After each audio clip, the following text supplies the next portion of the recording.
Hey, welcome to an impromptu but often promised Thursday night. Waking Up Solutionary TV presents Ascension series. I am your host, Dr. Tatiana, and I am coming at you from North Carolina, where we have been prepping for Hurricane Florence and all of the I guess I should say foreparty and all of the aftermath that she may bring. Does she have a mind of her own? Tonight's show is what on earth is going on? And many of you may not be following how many things on earth are going on right now. It's important as solutionaries, and thank you, every single one of you, for being more adept and more focused and on point than maybe the average person that is just pushing through their average day, that we get to be maybe way showers for, and those that think a little bit further ahead and give data drops to assist others to be able to see outside of this narrow and myopic point of focus, which very often, just due to overwhelm in life, takes a lot of us into the sidelines. But you, those of you that are here and those of you that watch and support Waking Up Solutionary TV, thank you. Thank you for paying attention.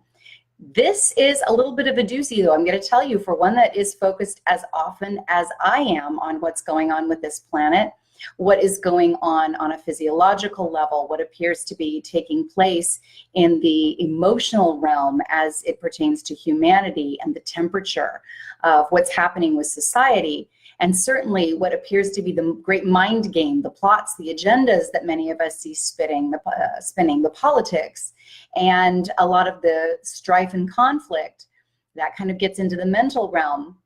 Well, then we also even have that whole spiritual sphere, that esoteric sphere, everything that operates first spiritually, then disseminates down. And we know that there are big agendas there as well. We know that there is a great plan to what we are all doing here, those of you that are followers of this work and have listened to our many, many guests with the huge preponderance of wisdom and knowledge, education, and also experience, a huge amount of experience. So we have to say, what is going on? Hey, Greg, wonderful to see you. What a sweetheart you are. Thanks for joining us. We're talking about what on earth is going on. This is a fantastic time to be paying attention. It's really unprecedented in at least our concept of human history and what is taking place on this planet, as far as we understand that there is a grand design to things, and there appears to be a lot of things that are out of continuity with grand design.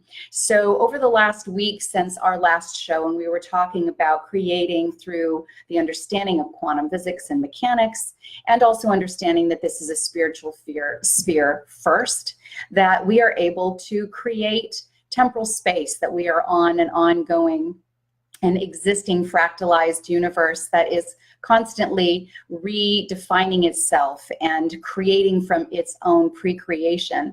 And right now we've got a planet that is experiencing some volatility that, if you haven't been paying attention to more than just mainstream media, if you haven't been on YouTube, if you haven't been taking a look at a lot of the more privatized personal media, these alternative outlets similar to my show, you may not be aware of this. So let's just kind of get started with this.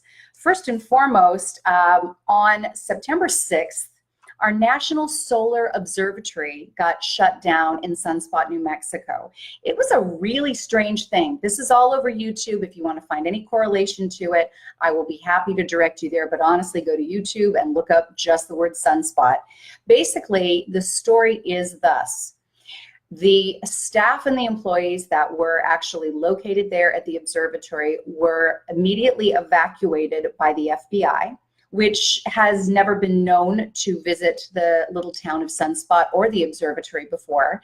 There were black helicopters. There was an emergency situation, and that's all they've been willing to say so far. No hazmat suits, no suggestion that there was a contagion, but it was of greatest urgency that everyone leave. Then they evacuated apparently the better part of the town, and also closed down the post office and cordoned off the areas that had been blocked off and said until further notice. The local police were not given any information on this. There is an understanding, because in concert with this solar observatory, our NASA's Soho is also not online and has not been showing active and regular feeds of our sun since almost the exact same date. And if you look at it, they have their own, I was hoping to do a share of the share screen and show you what this looks like. But if you go to NASA's Soho website, you will find that there is kind of an apologetic explanation for the fact that they're doing some kind of update, but they can't show you what's going on with the sun. This is really, really suspicious, guys. And all of this is happening at the same time that we are having unprecedented weather. I have some pictures, and I was really, really hoping to do a screen share, but we have one of the weather reporters from, I believe it is ABC's Channel 13. It is not local, not in North Carolina, where we are dealing with incoming hurricane right now, but he made a statement and showed the path of hurricanes and tropical storms that are running across the tropical bandwidth at the equator, and said in 35 years he has never ever seen anything of this magnitude or this many storms simultaneously. So that's happening. And you have to ask yourself, well, is this just something to do specifically with global warming? Or for those of you that know a little bit more about it, not just being global warming, and it isn't just about the cows, and it isn't just about our SUVs. We're having interplanetary climate change because every single one of the planets in our solar system and the conditions between those planets is demonstrating a very different type of frequency impact. We have been moving through our solar system on the great year. It's an almost 26,000 year cycle. Many of you are real familiar with this. We've talked about this plenty of times on the show. But what happens when we find ourselves as a solar system very close to the center of the Milky Way galaxy, where there are gamma frequencies and additional waves and microwaves and millimeter waves and so many other things going on? We actually have not just a planet, but interplanetary climate change. So that could be it, right? That should be enough at this point. Well, my buddy, Michael Bradbury of MRM-BB333 has done an impeccable job, look up the Earth Watchman, of keeping us on top of what's going on globally. I posted on Facebook, on my own personal thread and here, and let me just take a look on what was the date that I did this. It was on the 10th. There were global seismograph activity quakes.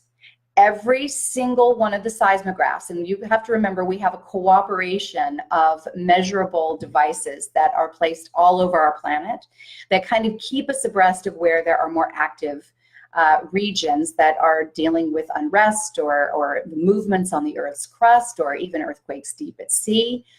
Every single reported seismograph, and I want you to know what they refer to them as. They call them heliplots. Heliplots, Heliplots, heliplots. And I mean crazy, very high impact and consistently spiked in the same sequences across all of these helioplots all over the entire United States. This was on the 10th. So we're getting closer to 9/11. We're at a time where we've got our President Trump saying that September is officially going to be the emergency preparedness month. And we kind of wonder, are things meant to be cryptic? Are there data drops going on right now? Or is there something impending? We know there is going to be a national emergency message that is going to go out to everyone on their cell phones. Everyone is going to hear if they've got their connection, and just about all of us do. It almost seems to come hardwired in our phones these days, right? But on the 20th, we're all going to get a message.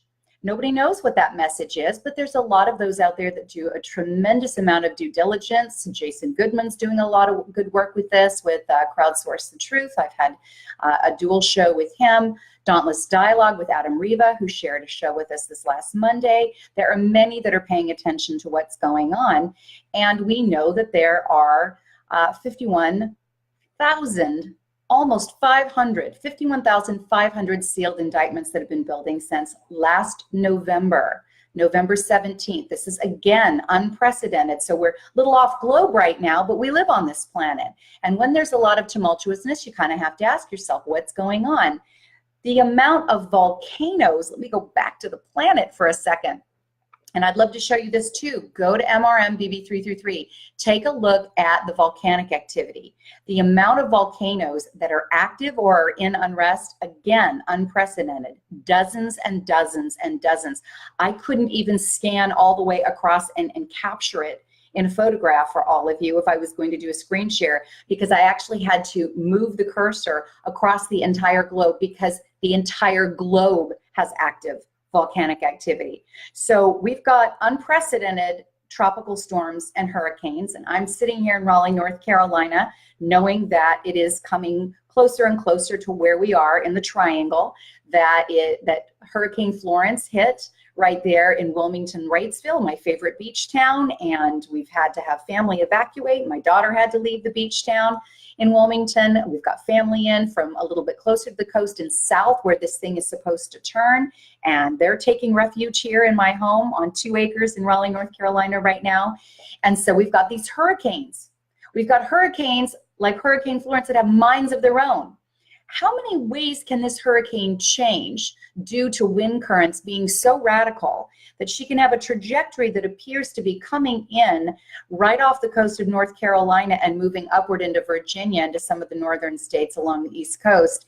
And apparently, when she's still at sea, it's being predicted that she is going to turn and go south. And we think, okay, well, she's just going to head right back out to sea again off the coast of Florida. The new report is she's going to curl back around after devastating areas of North Carolina, South Carolina, and Georgia, and she's going to make 360-degree hook all the way back around to where she originated and go right up into the northern states and possibly into Washington, D.C. What kind of behavior is this? What kind of unprecedented behavior is this with this hurricane?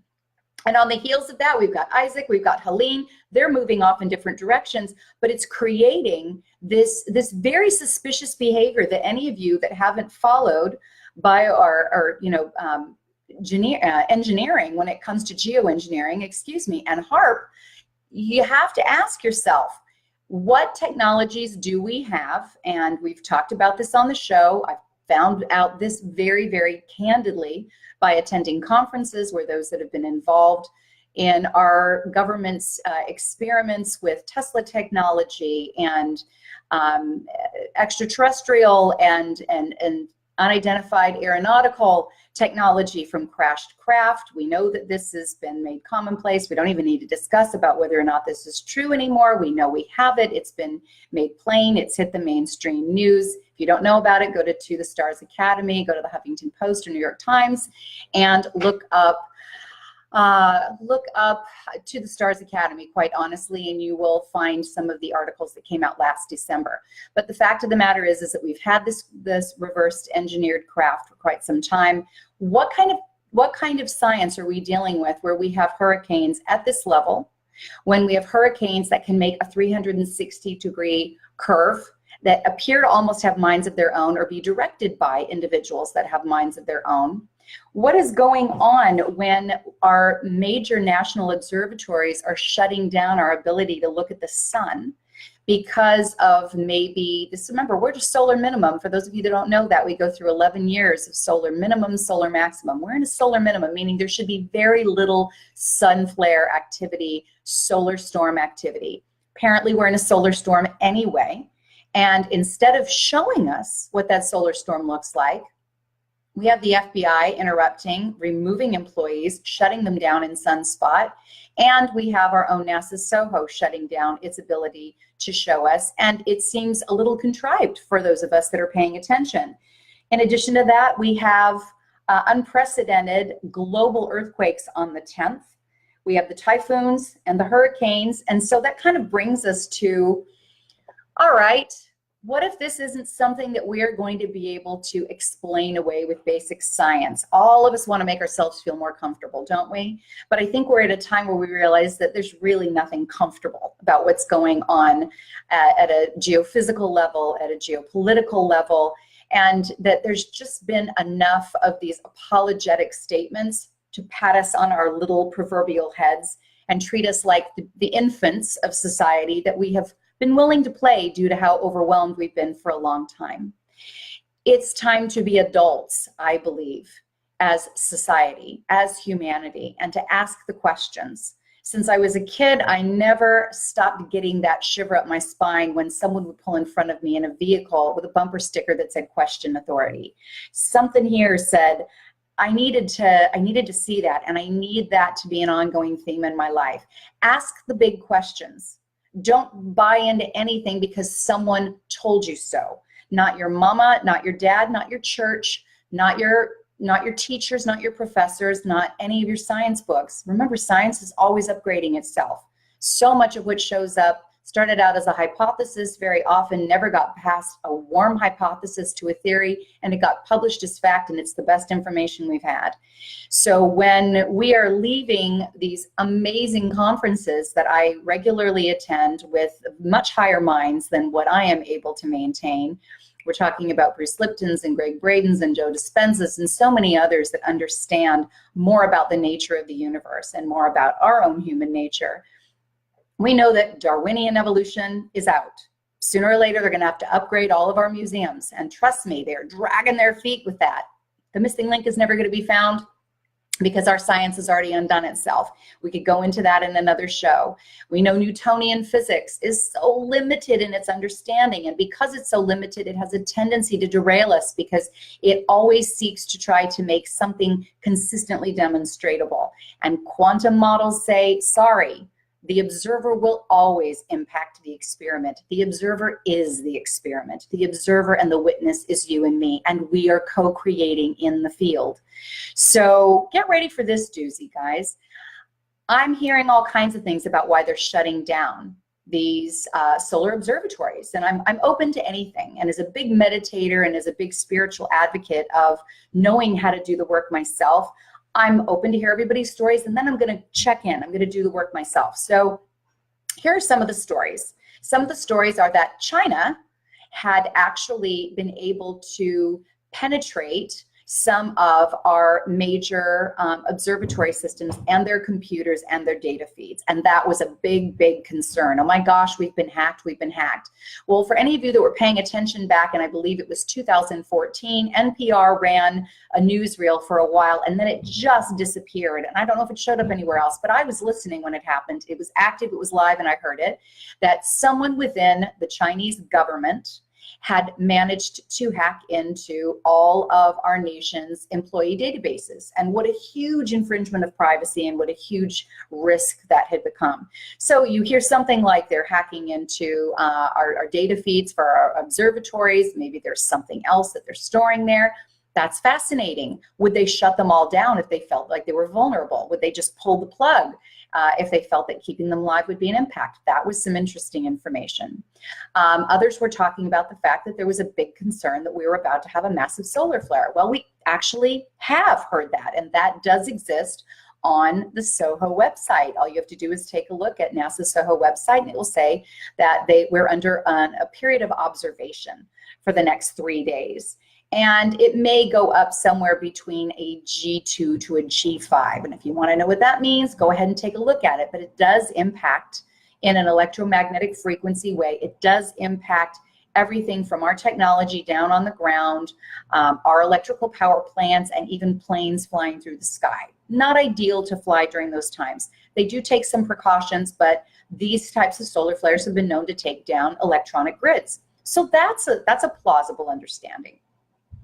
Then there's the idea that there's some kind of an attack, because apparently the elite / cabal / corporate syndicates that have a tendency to think that they're running things on this globe apparently have had all their satellites drop. Any of you that follow Q and are aware of the intel that's constantly brought in, you'll hear a lot of this again through Adam Riva with Dauntless Dialogue, or Jordan Sather. At one point, I believe Alex Jones was real big with talking about Q. But this is considered to be a credible source within the knowing the inside intel kind of data drops. Much of it comes cryptic, but apparently a massive array and multiple arrays of satellites have been taken down that have been used for surveillance, that is in a preemptive strike or otherwise demobilization of these interested parties that have had way too much control and way too much visibility of all of the citizens down on the planet, and is getting ready for catching them off guard with 51,500 sealed indictments. So that's plausible. Well, here's the next one. And here's where it gets a little bit cray-cray. If you guys are still with me, hello everyone who joined us. Hello Macy, hello Marta, Greg, Alexis, wonderful to see all of you. All right, so listen, I am part of a lot of Facebook groups that are always gathering intel and data. I am part of many different YouTube channels that work cooperatively with one another, and I attend a lot of conferences, as you already know, and I work really cooperatively with these amazing experts. You would be so surprised, the brilliant minds and the amount of wisdom and knowledge and the burden of that wisdom and knowledge that so many that have been trying to get the truth out to the public, and I mean truth with a capital T, not the whitewash stories that so many of us have heard. In every case, we've seen enough Hollywood to know how quickly the truth can be turned into a clever story, and people that want to feel safe in their world can be patted on the head and put their children to bed at night and tell everyone that the world is safe. Fact of the matter is, most of that's whitewash, so we have to ask the big questions. So here is what showed up on one of those Facebook groups, and it showed up enough times that I finally said, I got to look at this. What's going on here? I'm getting ready for Florence. I've got people coming in. I bought crazy amounts of food and toilet paper and water and you name it, we've got it. But yeah, I've got time to do this. Gina Maria Colvin Hill. Gina Maria Colvin Hill, that's quite a name. She has her own Facebook presence. She has gone live. I believe it is since the 8th or 9th with photographs that she's managed to take from her iPhone 8. Apparently she's purchased an external filter that goes on her iPhone 8. She has figured out how to maneuver that filter in such a way that she can take pictures of the sun in the broad daylight. She has several different sequences of photos. I recommend you go and look at them. Again, if I could have gotten the screen share on, I had so many things to flip through just to give you the exact data, information, photographs, websites, etc., for noting everything that I'm talking about. But I'm just going to give you the information. You can do the research if you want to. No burden, right? You don't have to do what I've done. According to Gina Maria Colvin Hill, the reason why they're not showing us those observatories, those solar observatories, is because there are craft and spheres and egg-shaped anomalies that can be seen through these filters up against the boundary and the edge of where she's filming as she is taking photographs directly of the sun through these filters. Now, I've looked at these, and I have to tell you something. A lot of them look like they could be anything. I'm getting excited. I'm knocking my screen around. A lot of them look like they could be, honestly, just what happens when you try to film something as bright and as powerful in the magnitude of the sun. You're going to get these extra, spherical coronal phantoms. But the fact of the matter is, I looked at these again and again and again. And I had to say, being an experiencer, and I'm going to be real transparent for those of you that don't know, I've been an experiencer, meaning things that did not come from this planet or did not follow the quota of what we understand to be human type beings, and in vehicles that we would recognize. And, those people that say they've experienced something that isn't quite from our neighborhood. I am an experiencer. I have had a tremendous amount of experience with that. Most of it was unwarranted, and since that time it has been something that I recognized was actually a gift to wake me up. And I'm a lot more awake than I used to be, and I have no intention of going back to sleep. So when I look at these photographs and I am seeing, look at these yourself, guys. Open another window while you're on Facebook Live. Gina Maria Colvin Hill. Scroll down. Look at some of her photographs. Here's some of her explanations. She's not a scientist. She's not a PhD, and she's not claiming to be any of the above. She has her own agenda, but she's taken these photos and they are going viral right now on Facebook. There appears to be the very strong potential of a lot of craft being filmed, and they look like they're lining up. They look like they're stationed. They're holding position like they're waiting for something.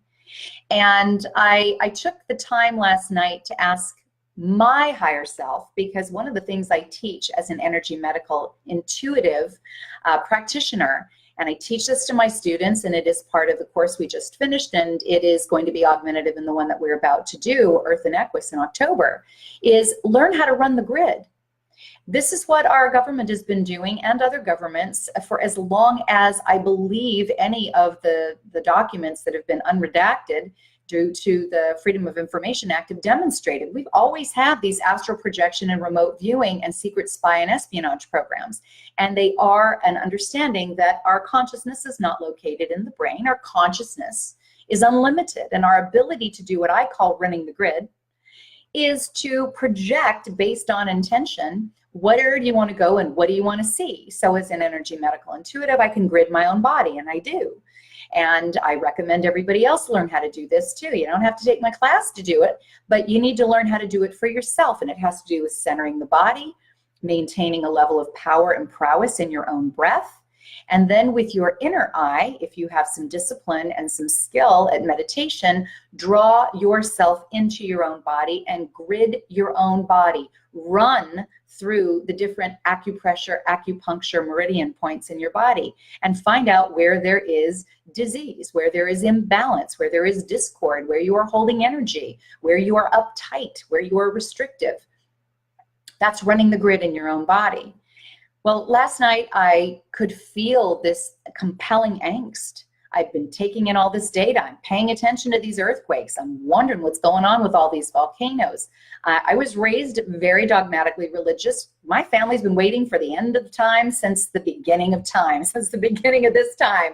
Grandparents have been waiting for it. We've been told exactly what the markers would look like, and I'm thinking, okay, what's going on now? Is this reflective of these epic changes? And I would say yes, but what more needs to be there? Well, I came on quite a while ago. Now that I think about it, it was probably going on a year now where I did a video that was just me, and it was the first time ever sitting in front of my cell phone, and I just felt prompted to put it out. Listen, I've been waiting because I knew through all the prophetic dreams I had as a child and believing what I was raised to believe, but knowing what I experienced as one that was deeply intuitive and had seen and felt anomalous and paranormal things since I can possibly remember.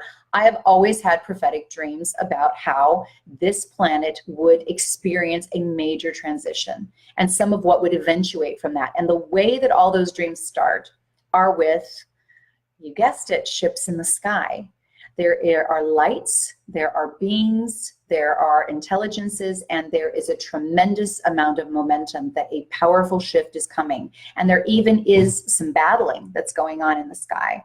And I'm not going to shake that. I'm not going to apologize for that. If for any of you that have a problem with it, I'm fine. I hope you're fine too.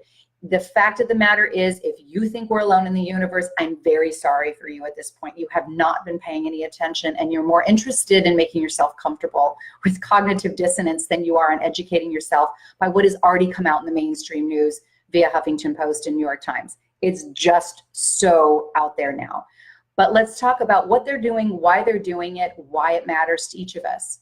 Because if our own NASA Soho and our National Solar Observatory and potentially other solar observatories are shutting down the feed because they don't want the public to see, you and I may want to know why, especially on the heels of this much massive rumbling, shaking, and tumultuosity going on with this Mother Earth, this Mother Gaia of ours. Is there one thing that she is not expressing in terms of demonstrating that there are massive changes going on? Like literally Earth changing, geographically changing, preeminence on board right now at just about every level if you're paying attention. And so if we, in addition to that, have the potential of solar flares and anomalous, potentially unidentified aeronautical, I love to use their terms, this is what they use with Lockheed Martin Skunk Works, this is what the Pentagon says, this is what the Department of Defense says. They like to call it, we don't want to say UFOs anymore, that's very passe. It's politically correct now to say unidentified aerial phenomenon. So if we have a literal front of what appears to be staged craft holding space in some form of stasis, because you'll see these spheres kind of around the craft, almost as if they've created cloaking and or some sort of protective shield, perhaps against the heat and you know, the coronal ejections of the sun. I mean, that's a tremendous amount of power there. You may want to ask yourself, what's going on? And do I need to know about it? And if I do, what do I do about it? So I spent last night from about 1:30 to 3:30 outside. And I did what I do. I ran the grid. You can run the grid inside and you can run the grid outside. And I chose to run the grid up and out of my body. Any of us can do this. The military have been teaching this in various levels of experimentation. Our greatest meditators have known this. Our Buddhist monks, our Tibetan monks, they understand your consciousness is only an illusion that it's here. It is everywhere. It's where you direct your attention, is where your consciousness goes. So I got up and over the storm and took a look at Hurricane Florence coming in. And I got above the cloud line and I said, what is up here? And I'm going to tell you guys right now, I do believe that there are a lot of what we would probably consider to be our brothers and sisters from out of town. Our brothers and sisters, kind of quote from Men in Black, from out of town. Do you remember that little stint? It was kind of humorous, wasn't it? We're not alone. And the earth is going through transition. And in her great year, she's coming upon a completion point. And in this completion point, there is an opportunity for our density to change based on the vibrational frequency of these carbon-based meat suits that we live in.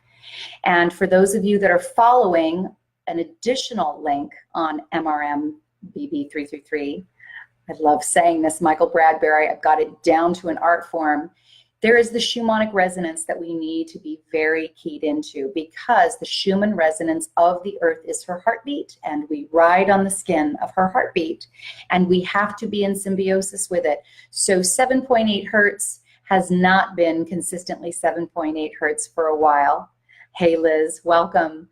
We are experiencing spikes that have never taken place as long as the Schumann resonance has been monitored and metered and analyzed. Today, I led a meditation through a Power of 8. It's kind of a Lynn McTaggart group.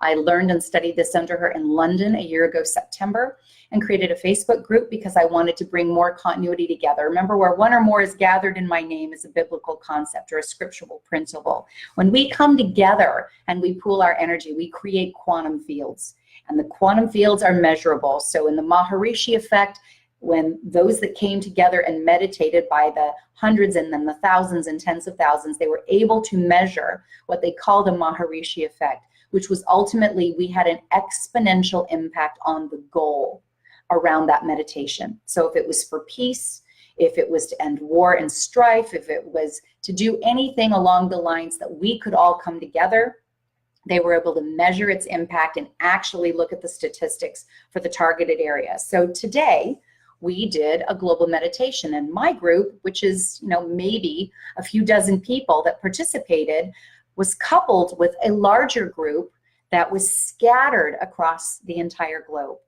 And we all understood that the planet is shaking and waking and groaning, and she may not need to be too rough on us if we can help alleviate her burden, if we can breathe through some of this cognitive dissonance of humanity and deniability and quite honestly, a lot of reckless and unconscious mistreatment of her as this beautiful sentient mother that houses every single one of us. We already know about what she's gone through with the burning off of forests and the toxic dumps and the acid rain and the chemtrails and the pesticides and the herbicides and the pharmaceuticals in the water, and good gad, we don't even want to go on.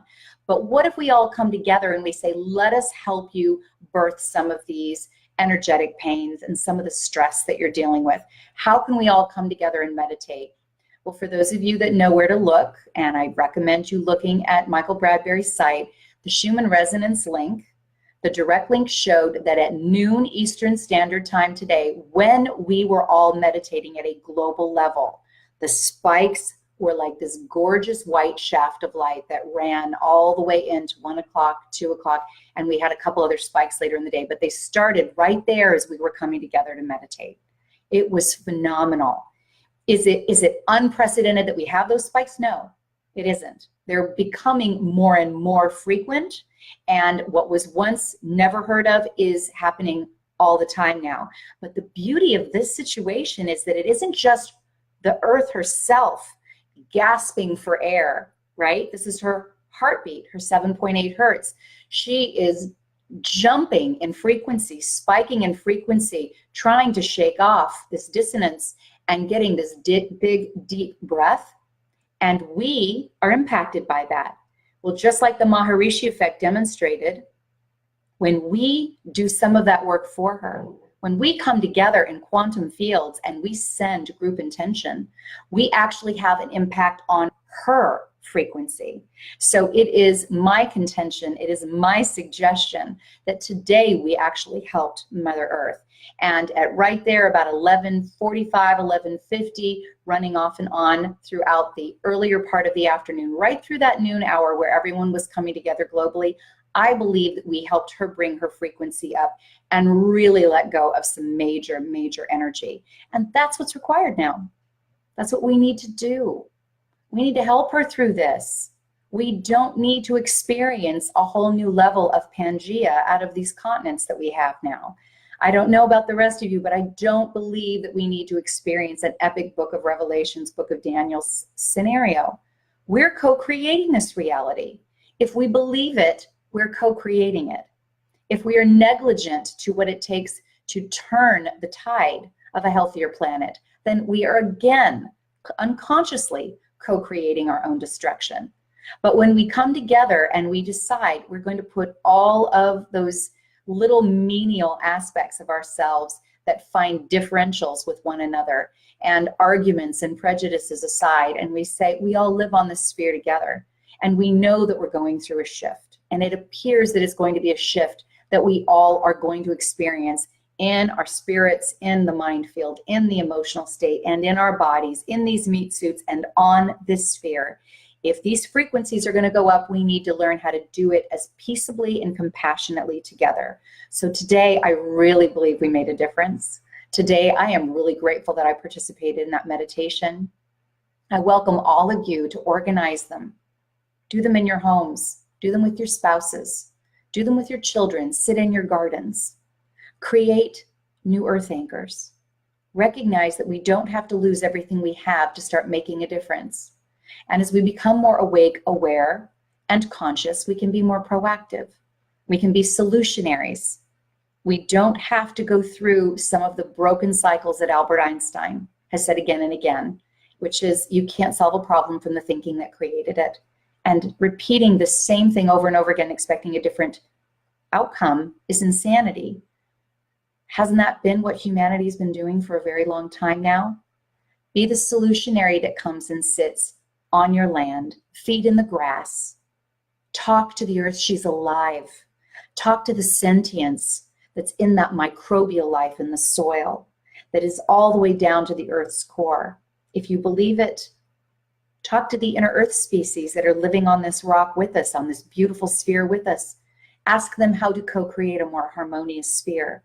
How can we ride through this time of transition without becoming so destructive of ourselves, of our families, of our humanity, and of all the beautiful sentience that is on this planet?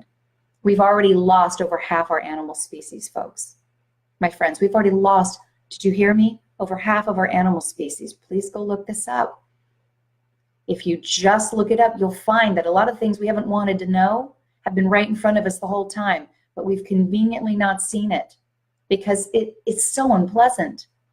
It's so traumatic to know that we can be this destructive as a species, as humanity. But while that's true, I hold complete and total faith and an absolute unwavering assurance. We also have the ability to come together, and we have the ability to see and be and transcend into more when we come together with a degree of unity, just like we did today. This is the first time and it won't be the last. So I'm welcoming all of you to recognize what on earth, what did we come here for? What was it that caught you in the title? It wasn't meant to bait you in a hard way. There is some crazy shit going on. I'm going to be very straight up with you, but I want to bring it right back down to what can we do about it? Do you just want me to get off the hook with a bunch of inflammatory this, that, and the other? There's enough channels doing that. I'm going to tell you right now, I know we can grid our bodies and heal our bodies. We can grid our neighborhoods, our homes, our families, traumatic areas where there are war-torn and disastrous things going on at a very, very severe level in areas of society and humanity. And we can grid them and send them love, compassion, and energy. And when it comes to coming together, we can create this cohesiveness and this beautiful compassionate unity and do these types of consciousness exercises, meditations, prayers, you name it. You give it whatever vernacular you need to. You know what it means. And you can make the difference. This is what it is to be a solutionary. So I'm excited to have come and chatted with you guys tonight. Welcome everyone that's jumped on. Hi, Nicoa. Hi, Vivian.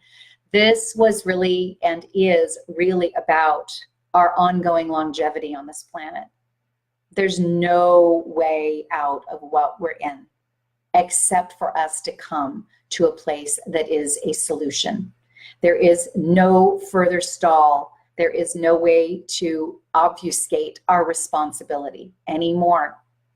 Don't wait for Trump. Don't wait for the Democrats to impeach him. Do not wait for Russian technology. Do not wait for the UFO technology that we're promised is going to be coming out very soon from those that told us that they've been hiding this technology from us for the last 70 to 90 years. We don't need to wait for anything.